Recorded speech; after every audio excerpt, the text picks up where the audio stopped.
Assalamu alaikum, this is Sadia Jalali with Muslim Bliss.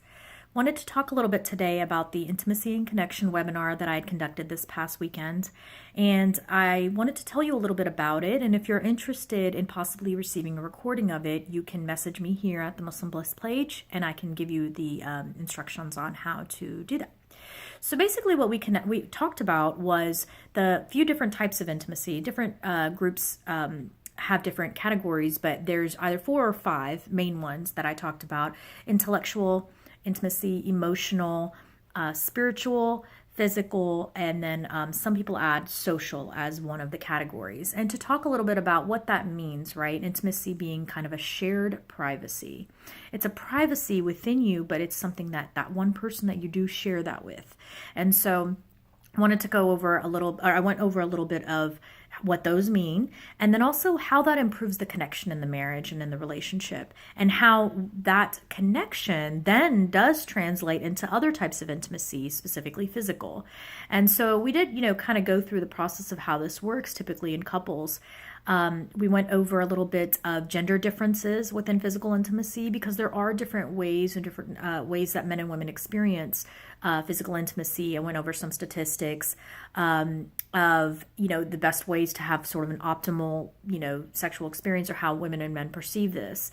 And I went a little bit into the common issues that couples face when it comes to physical intimacy. And not just the issues, but just ways to kind of try to combat it, ways to get through it. One of the common ones, to give you an idea, was the high desire, low desire issue. Somebody in the relationship just has stronger physical needs, and what do you do? I also normalize the idea that, this does come in waves and stages. Typically couples with really young kids do go through like a normal phase of, it's really hard to get the physical intimacy in there.